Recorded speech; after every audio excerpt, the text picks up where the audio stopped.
Esto es un río, vida mía, y no el Manzanares. Según se mire, según se mire. Vi Un vampiro para dos, también llamada en México La mansión de los vampiros.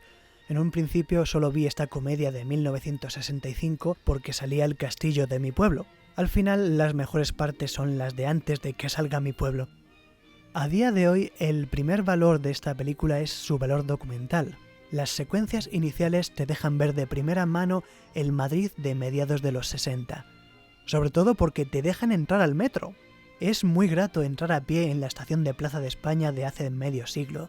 Pedro Lazaga no sabía el favor que hacía a la posteridad.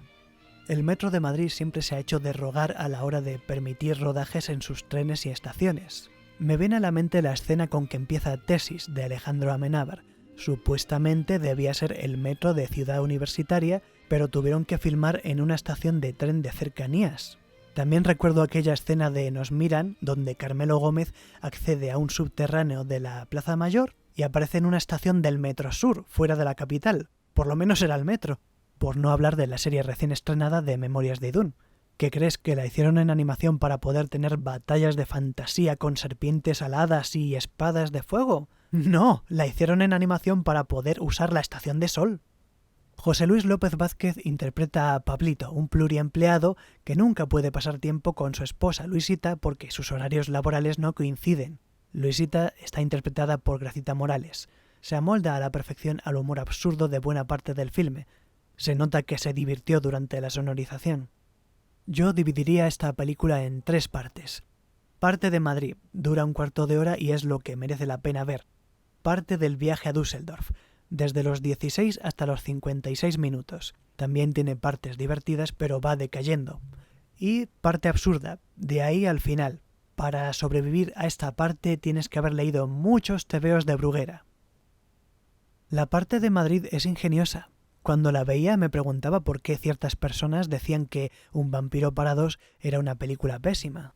Tiene mucha crítica de la sociedad de aquellos años, pero no te la cuentan de una forma lastimosa como en el cine español de finales del siglo XX.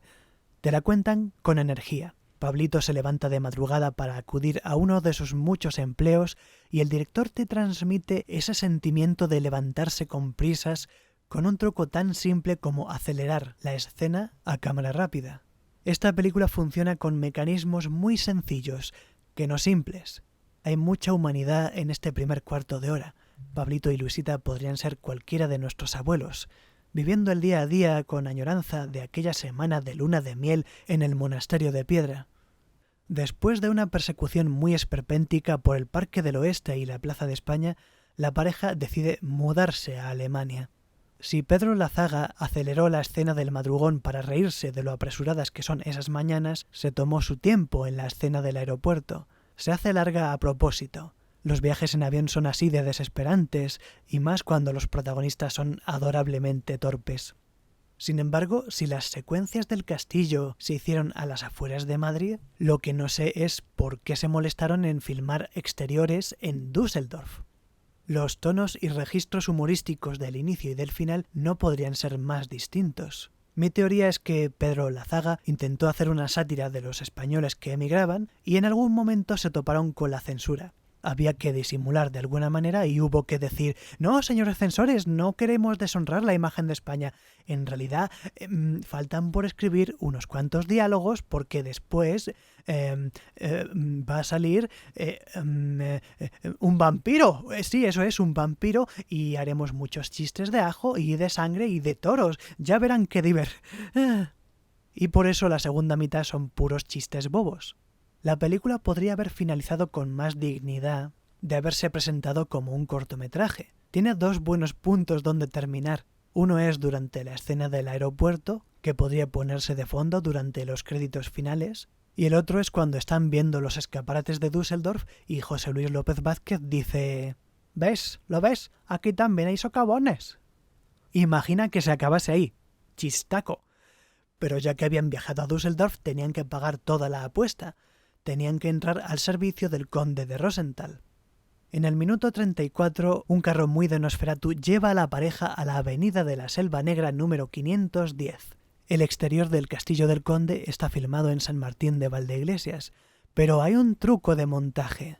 En cuanto los protagonistas cruzan los dos arcos de entrada, cambiamos a la puerta del castillo de Batres, a unos 60 kilómetros de ahí. Todo el interior del castillo está filmado allá. A menos que me equivoque, lo único que llegamos a ver del interior del castillo de San Martín es ese plano del cuarto de baño con azulejos que no tiene nada que ver con la trama. Fernando Fernán Gómez, tremenda presencia, es el vampiro. Tiene un par de momentos bastante simpáticos, pero sus chistes son muy viejos. ¿Y si un vampiro quisiera ligar en un bar de copas? ¿Y si un vampiro comprase plasma sanguíneo en la farmacia de la esquina? Las generaciones actuales ya han pensado en todas esas situaciones. Piensen que tuvimos que sobrevivir a Crepúsculo. Además, en ocasiones, Fernando Fernán Gómez pone una cara de estar riéndose que me recuerda a esos personajes de los mangas de Ken Akamatsu que les dan un golpe y parece que se ríen. No sé si será por las prisas o por no tomárselo en serio, pero te saca de la peli.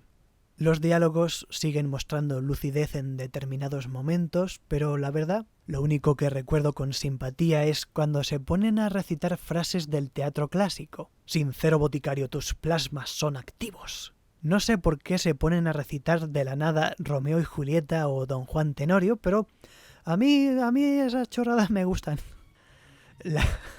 La última media hora es muy absurda. Podría recomendar la peli como una producción infantil, pero tampoco creo que cualquier niño pueda disfrutar la primera media hora. ¡Demonios! La peli cambia de tono cada 15 minutos. La recomendaré como si fuera un cortometraje. Vean Un vampiro para dos como un cortometraje que termina al cuarto de hora o a la media hora, según lo que aguanten.